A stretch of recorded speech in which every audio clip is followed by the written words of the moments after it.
Assalamualaikum warahmatullahi wabarakatuh. Nama saya Mariam dari mahasiswa Pasca Sarjana Magister Ilmu Komunikasi Universitas Esa Unggul, angkatan 2022. Pada kesempatan kali ini saya akan mempresentasikan dari tugas mata kuliah Komunikasi Bisnis, di mana dosen pengampunya yaitu Bapak Dr. Juan Danielsa, SEMA. Adapun judul yang akan saya pilih akan saya share screen.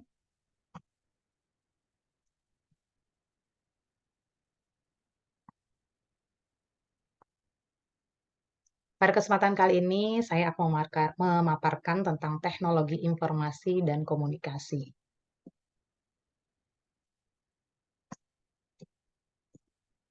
Di mana pada keterampilan abad 21, kita itu dituntut untuk berpikir kritis ya, atau critical thinking-nya harus yang luar biasa. Mengapa? Karena kita dituntut untuk aware dengan apa yang terjadi di sekitar kita. Jadi mahasiswa menggunakan kemampuan yang dimilikinya berusaha untuk menyelesaikan permasalahan yang dihadapi secara mandiri gitu kan. Mahasiswa juga harus memiliki kemampuan untuk menyusun, mengungkapkan, menganalisa dan menyelesaikan masalah.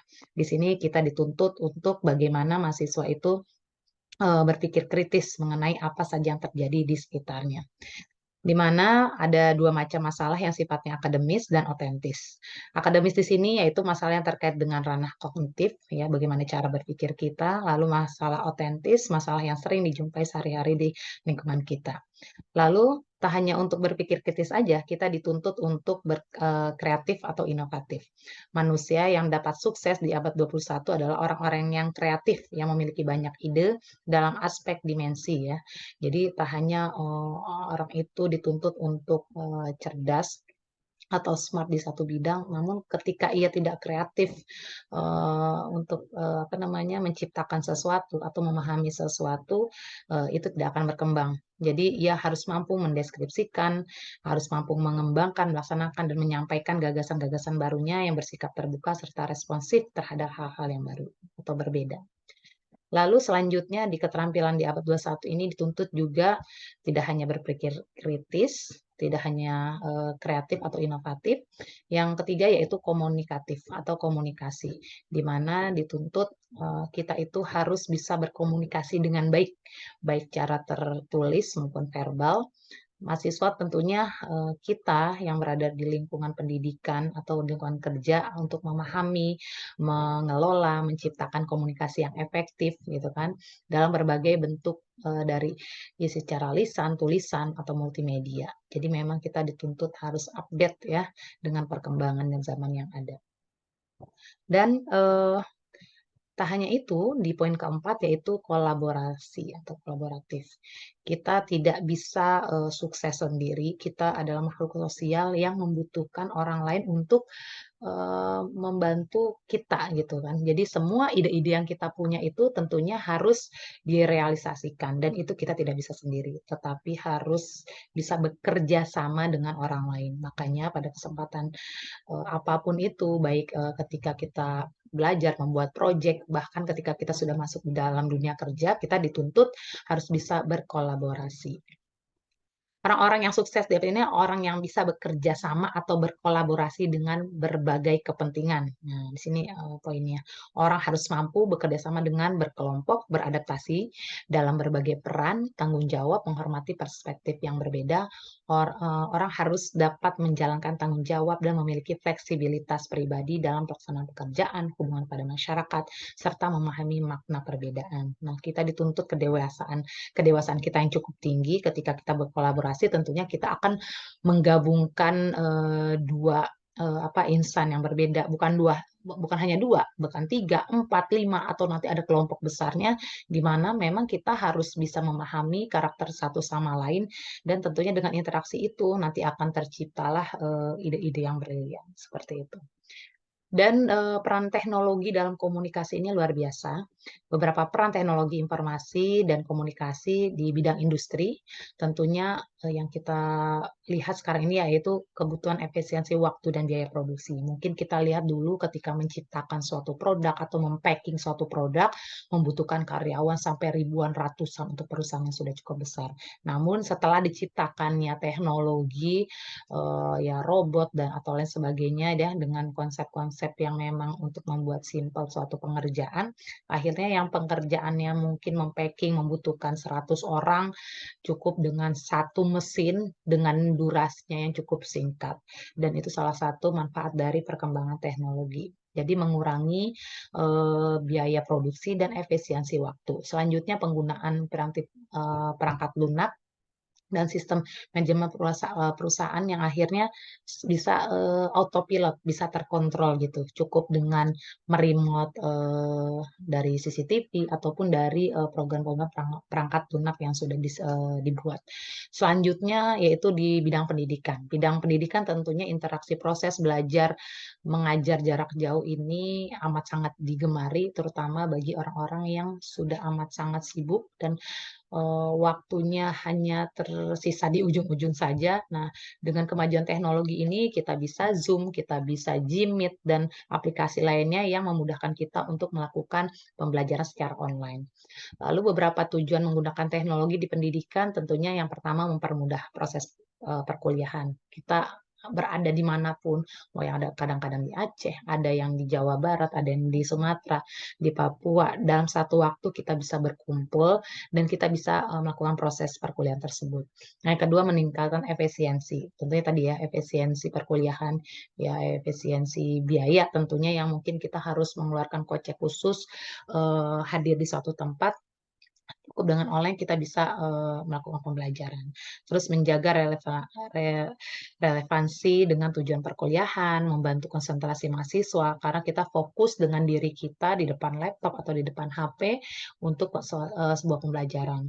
Kelima, komponen sumber belajar yang dapat merangsang mahasiswa untuk belajar dengan berbagai macam perkembangan teknologi yang ada, dengan fasilitas yang ada akhirnya membuat kita semakin apa ya bersemangat atau semakin bisa fokus untuk pembelajaran tersebut. Yang keenam, wahana fisik yang mengandung materi instruksional. Terus selanjutnya teknologi pembawa informasi atau pesan instruksional. Yang kedelapan, segala sesuatu yang dapat memacu percepatan proses belajar mahasiswa.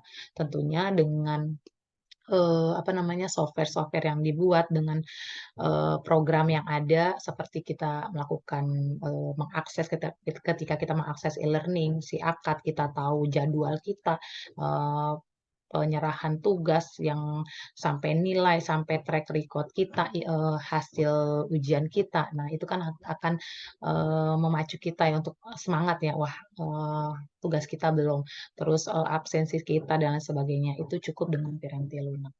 Selanjutnya yaitu kesiapan kampus mengembangkan pembelajaran dengan e-learning. Nah, di sini secara umum sebagian besar kampus memang belum memiliki e-learning yang berbasis web ya. Jadi memang hanya beberapa kampus yang memang sudah siap. Dengan kejadian pandemi lalu ini menuntut kita mau tidak mau di 3 tahun terakhir adalah untuk berkembang gitu. Makanya banyak sekali sekarang beberapa kampus yang memang notabene maju, akhirnya mereka mengembangkan itu gitu. Dan ini sebenarnya amat sangat mempermudah. Dan beberapa kampus telah memiliki situs website, namun isinya masih hanya mengenai informasi umum, belum terkaitan e-learning. Tapi ya untuk kampus-kampus tertentu yang tanda kutip yang sudah cukup mumpuni, ini sudah jalan lebih awal seperti itu. Terus selanjutnya yaitu di teknologi sebagai alat bantu dunia kampus digunakan untuk apa saja gitu kan. Yang pertama tentunya untuk alat bantu dosen ya. Ketika dosen menyampaikan animasi peristiwa dengan event animation itu bikin merangsang mahasiswa untuk fokus untuk aware melihatnya.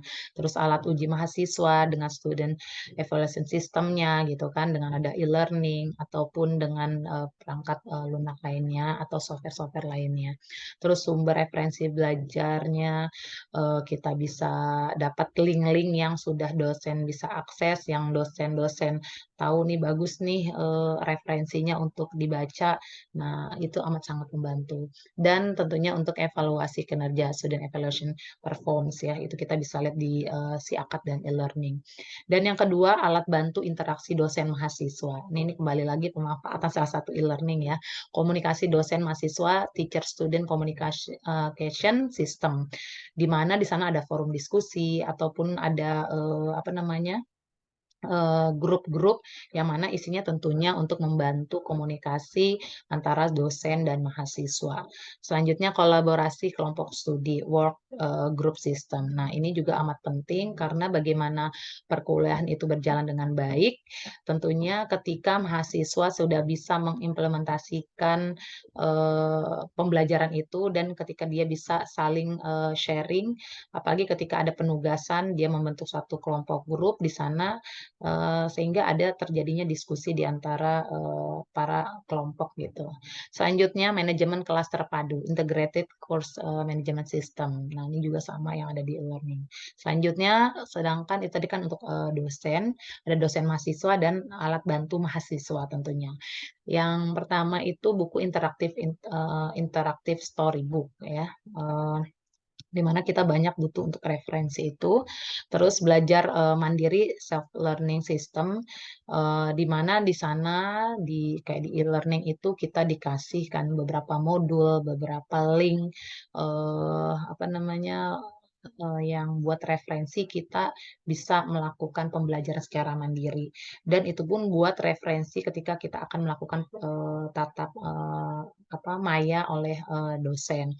Terus juga kita bisa sebagai referensi ketika kita mengerjakan aneka kuis atau tugas-tugas. Selanjutnya latihan soal course practicing ya, tentunya sama seperti itu.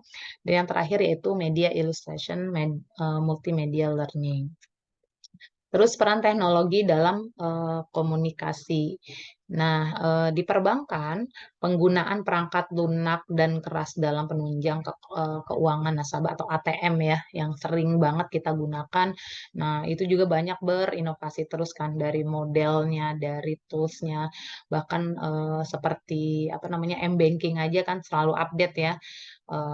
Apa dari mulai fitur-fiturnya banyak sekali pelayanannya kan, dari pelayanan bayar bulanan listrik, air dan segala macam. Sekarang juga bisa QRIS, terus juga apa namanya transfer antar banking, terus juga track record nasabah yang dulu kan kita biasanya kalau ngeklik itu harus mau melihat transaksi Anda 5 hari terakhir atau 10 hari terakhir.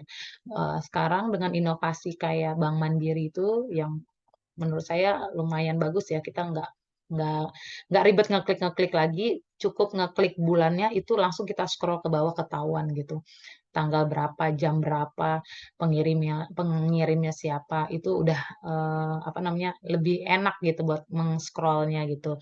Dibandingkan kalau beberapa bank yang lain kita masih harus klik-klik kan. Nah, itulah makanya butuh inovasi selalu. Dan alhamdulillah sekarang hampir semua bank ya sudah memiliki m-banking. Jadi kita mengurangi apa namanya transaksi, eh, mengurangi untuk hadir ke ATM. Begitupun kan ini ya paperless ya, ibaratnya mengurangi pemakaian kertas-kertas juga untuk stroke dan untuk keamanan juga. Karena banyak sekali kan kejadian di mana ketika orang habis mengambil uang di ATM ya terjadi perampokan dan lain sebagainya. Selanjutnya yaitu eh, penerapan transaksi tadi udah di bisnis ya, perdagangan secara elektronik. Nah, e-commerce ini yang luar biasa perkembangannya dengan adanya teknologi ini. Sekarang banyak sekali platform-platform yang hadir, walaupun ada beberapa yang sudah collapse juga, tapi masih ada yang survive sampai sekarang. Walaupun untuk pembuatannya itu lumayan banyak istilah kalau di market terus tuh bakar uangnya lah gitu. Tapi worth it sebenarnya dengan apa yang dia dapatkan, belum lagi iklan-iklan yang masuk gitu. Nah, itu e-commerce itu luar biasa. Terus selanjutnya pengelolaan pusat data yang terintegritas. Ini sangat ini ya, walaupun ada plus minusnya ketika kita transaksi di online ataupun m-banking yang sifatnya kita apa namanya menggunakan transaksi online, banyak juga kejadian yang akhirnya kebobolan karena terkopasnya ini kita ya apa namanya norek kita gitu, terus juga bisa membobol di Athena. Makanya butuh memang pengamanan yang luar biasa untuk penggunaan akses tersebut. Selanjutnya manfaat teknologi bagi komunikasi bisnis nih. Yang pertama tadi itu memudahkan untuk memasarkan bisnis. Ini sangat kita rasakan ya dengan adanya website, media sosial. Bayangkan sekarang orang mau belanja bisa ngeliat live langsung, bahkan artisnya langsung yang melakukan live gitu kan, kayak di Instagram, di TikTok gitu. Itu mereka dari live-nya aja udah dapat uang tersendiri gitu kan dari TikTok. Apalagi ketika ada pemesanan langsung gitu. Belum lagi nanti ada yang nyawer tanda kutip ya, nyawer ngasih emoticon yang memang ada nilainya itu. Nah, itu cuan juga lah dikatakan. Selanjutnya itu menghemat waktu dan biaya. Nah, yang mungkin kita orang yang sibuk, yang apa namanya sulit untuk melakukan apa pergi ke pasar, pergi ke mall gitu. Sekarang cukup dengan klik-klik-klik barang nyampe. Terus kalau mau lihat realnya kita tinggal nonton live shoppingnya gitu. Terus meningkatkan produktivitas. Nah, eh, teknologi dapat mengurangi terjadinya error atau kesalahan sepele melalui proses otomatis. Berbagai software dapat membantu hal administratif. Nah, jadi meningkatkan produktivitas. Mungkin yang tadinya biasanya yang terjadi human error dengan adanya by system, orderan semua by system, ya hampir sedikit lah ya, 99,99% terjadi kesalahan, terutama dalam penginputan data, apa namanya, kopian pembayaran dan lain segala macam sampai pembayarannya pun semuanya track record dengan baik. Selanjutnya itu pengelolaan tim yang lebih mudah. Dengan adanya sistem online seperti ini tentunya akan mempermudah komunikasi kan. Ya seperti kita ada grup WhatsApp, ya grup karyawan, grup ini apa segala macam itu akan mempermudah komunikasi. Belum lagi ada platform manajemen teks seperti itu. Selanjutnya meningkatkan pelayanan berbagai platform online.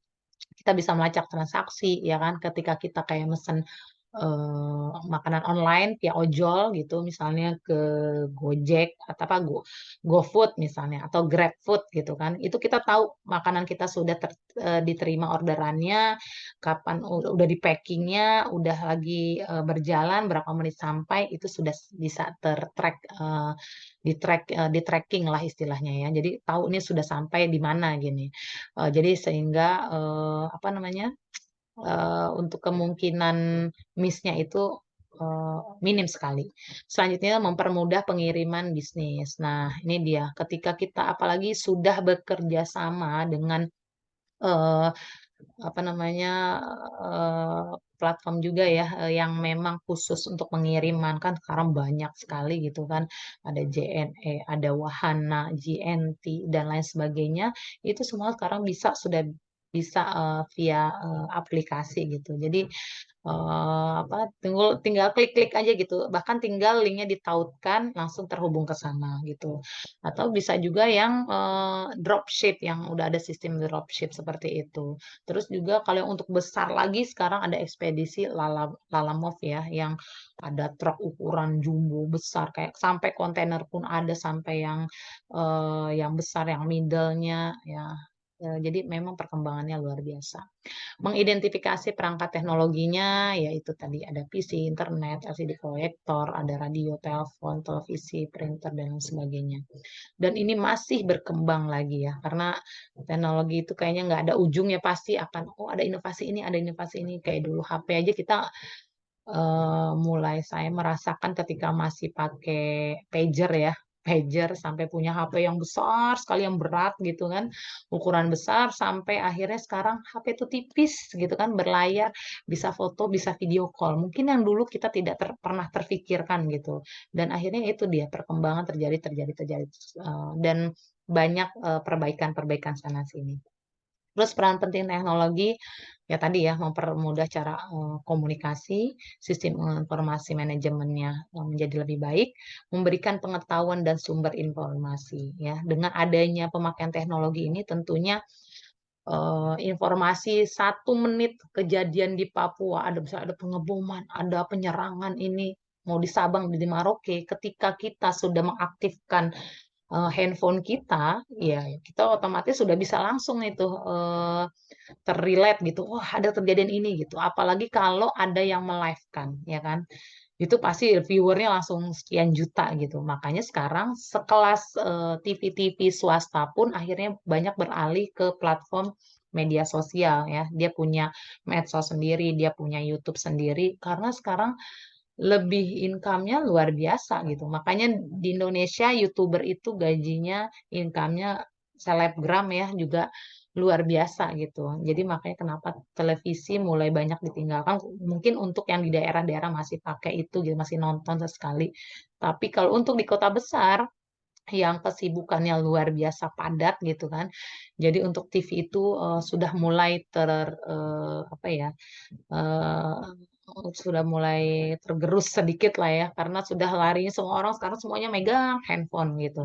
Jadi kita nonton berita, nonton nonton aktif ini itu semuanya lewat HP gitu. Selanjutnya manajemen data. Tentunya dengan kemajuan ini kita data itu lebih simple ya, cukup dengan hard disk eksternal ataupun hard disk internal kita bisa menyimpan begitu banyak data gitu.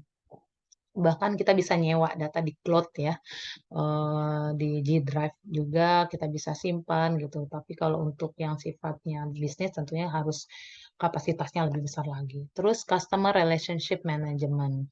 Itu sebuah sistem yang dapat menangkap setiap interaksi perusahaan terhadap para pelanggan sehingga terdapat data kronologis pelanggan. Nah, dengan adanya CRM ini tentunya kita jadi bisa mengevaluasi secara berkala. Misalnya ketika kita punya perusahaan apa misalnya makanan cepat saji gitu. Kita udah tahu nih tracking orang daerah mana saja yang selalu mesan. Misalnya rumah saya kebetulan di Cengkareng. Oh, ini yang banyak mesan adalah orang Cengkareng Timur atau orang Cengkareng Barat, orang Kapuk. Nah, ketika ada teknologi itu kita udah bisa men-tracking. Oh, berarti saya lebih terkenal di sana gitu.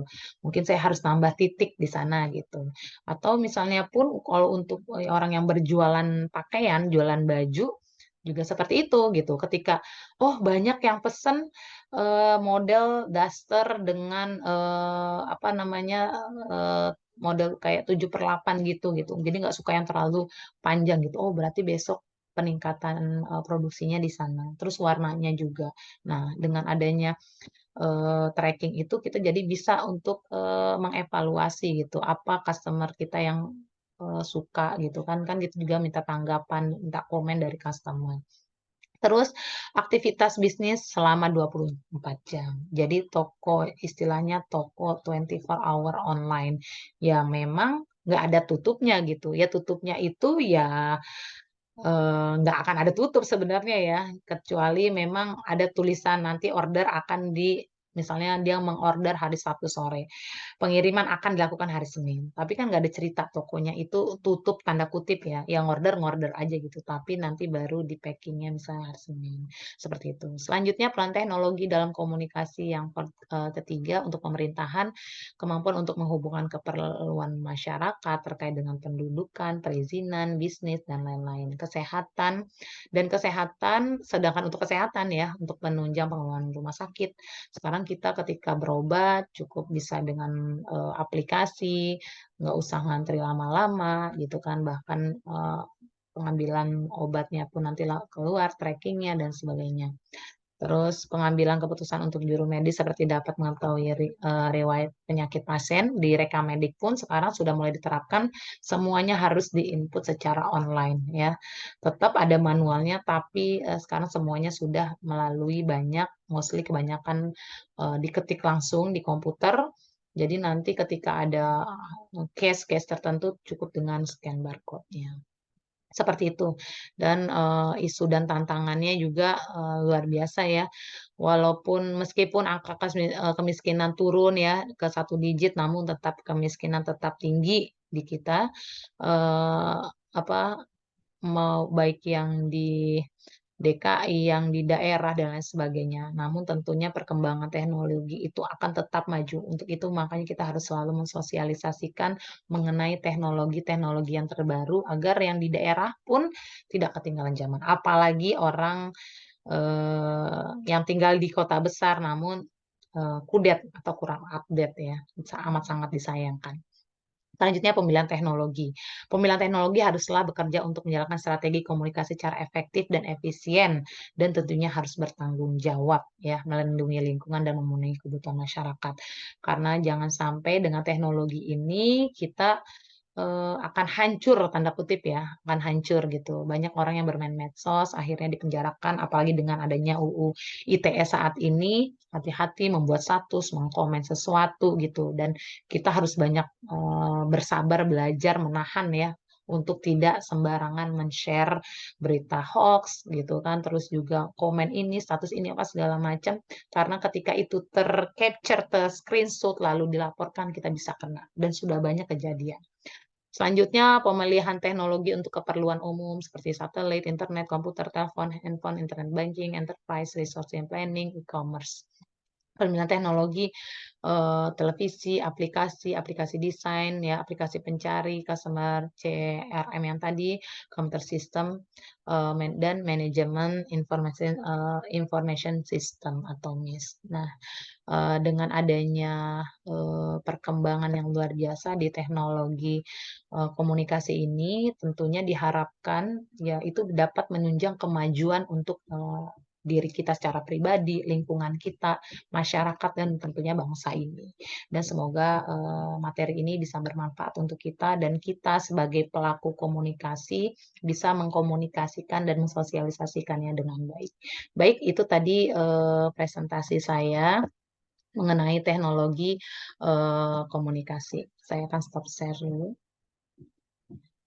Baik, itu saja presentasi saya pada kesempatan kali ini. Semoga bermanfaat dan terima kasih atas perhatiannya. Assalamualaikum warahmatullahi wabarakatuh.